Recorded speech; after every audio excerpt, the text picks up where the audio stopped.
Hello everyone. So in 2 words, I describe myself as uniquely beautiful. And my name is Mungai Dennis, the Evangelical poet. So growing up for me was tough. It wasn't like, it wasn't a silver spoon. Growing up was tougher than what I wanted it to be. I'll actually mention it in one of my pieces. And then my poetry style is abstract. I like creating things which are mental, which people think about rather than, the obvious things. I also like therapeutical poetry, whereby I talk about things that affect my life directly in a manner of venting out and also sharing out with those people who are going through the same situations. My most embarrassing moment on stage was I think that was 2016. People booed me out of the stage. Back then I was lazy. I didn't cram my pieces. I didn't practice them. I just went and freestyled every now and again. But funny thing is, someone out of the people that pushed me out of the stage actually gave me something and said, "I love your poetry." Yeah, so that was my most embarrassing time on stage. I actually cried. So something I regret up to date is not pursuing my dreams earlier, because back then I I had the chance, I had the time, I had the resources to do poetry, but I was too lazy. I was just, you know, watu watakuja tu kunijua, but I wasn't actually doing anything. And now I thank God that I'm doing something. I've started a poetry series on my YouTube channel. It's called 24 Years as a Slave and Reading Poetry Out Loud, RPO. So yeah, that's something I regret up to date. And before I die, I wanna give the world my light. I don't know whether I'm a candle, I don't know whether I'm a lantern, I don't know what kind of light I am, but I know I'm a light in some people's lives. And that's what God has meant for me to be. So before I die, I wanna be that light in people's lives. I wanna minister the word of God in people's lives through poetry, through preaching. Yeah, that's what I wanna do basically. And also I wanna do business. I actually love pursuing money. Or rather, people say I attract money. My favorite piece is called "At the Moment Corrupted." That's my favorite piece. It's not in my album, it's on my poetry series that is on YouTube. And then it's about abortion, and it's about youth, it's about growing up. It touches on many corners of life that we don't actually like to talk about in our lives, especially as Kenyans. I want it to be as Kenyan as possible, yeah. And not my, my, I was asked to say my album, but my poetry series, 24 Years as a Slave, is about the length of my life that I've lived as enslaved to some things in my life. And right now I want to be free. I want to be set free. I want to go there and do my thing. I want to be able to pursue the things that come to my mind. I want to pursue my imaginations, make them a reality and no longer just an imagination. Yeah, so that's what this album is about, or rather poetry series, 24 Years as a Slave. And if I had a child, I would name him Israel. I would name her Ruth. Why? Because they are biblical names, and I want my children to be blessings to other people. And I believe that names do matter. I believe that people have a relationship with the names they are given.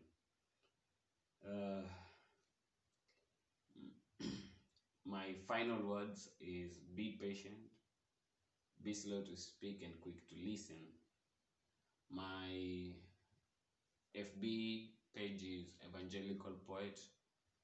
On IG, Instagram, Evangelical Poet. On YouTube also, Evangelical Poet.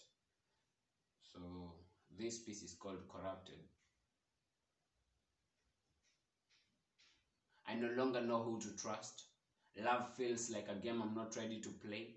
Things they say matter shatter us. My body feels like a carcass. The whole world is a circus. Yesterday it was your burden, today it will be mine. Slain and thrown down the toilet drain. Rain won't be enough to wash away this stain. Let it rain harder, I can't live with this pain. Flood and wash me away. A man like me claiming to have dignity while having none at all. Mask after mask after mask. Why is it my task to bear this Adamic curse? Jesus says he's the same yesterday, today and forever. I try to call him and let him know I'm different. Growing up is tougher than what I wanted it to be. I was used to school tests because when I'm sick I evade it. Life tests come and there is no more running. You live knowing you'll never get away from the games children play. Despite how young you are, there is always a card for you to play. The road won't leave your back. Discipline is a price you must be willing to pay. Your papa loves you if only you pray. When the clock strikes midnight, it's already another new day. Love.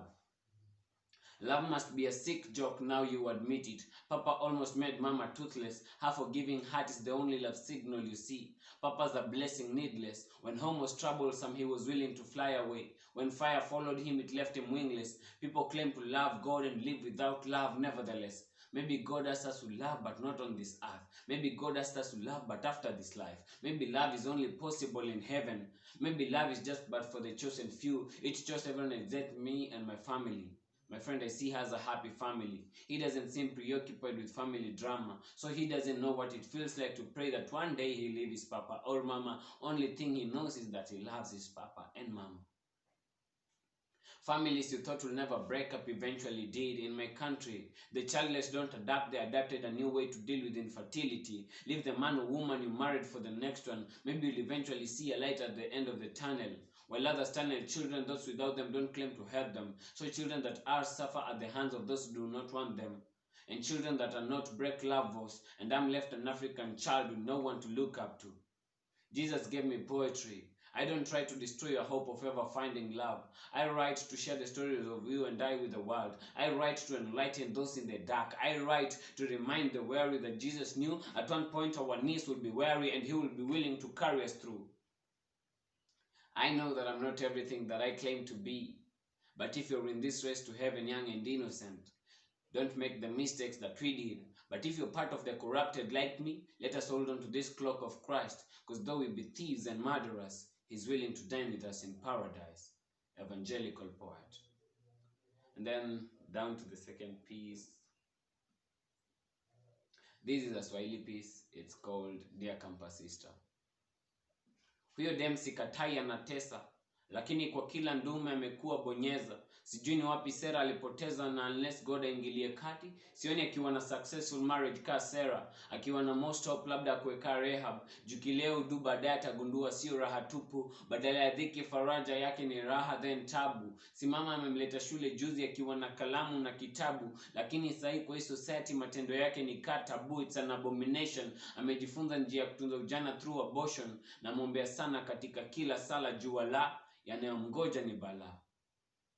Amefika city anaita maji wora, sijui what happened. Alichukia sana kushema kwa mama, na sahi anaelekea kwa mama. Anasahi ni vundo tupu, hakuna kitu ka raha za dunia. Jubila God mwanadamu huumia. Mwanadamu ni haramia, mshika dawa anakandamiza. Satan atakwambia shika utajembe umepata ngali umepoteza. Dear campus sister, the devil is a liar. Sio lazima uwe na date compound uwe wa maana. Watu wa maana tujitangazi. Hatuhitaji watiaji kutuambia tunaweza, cause tunajua God anatupenda. Cause in and out of everything he is our everything. Cause ni ndiye aliyetufia kwa cross. Mwenye kwa hii life haizi to double cross. So sijali kwenye kwa hii life umefika. Cause daily sister, God anakufika. Kikushodota, come follow me, and I will make you a fisher of men. Evangelical poet. Thanks, God bless you.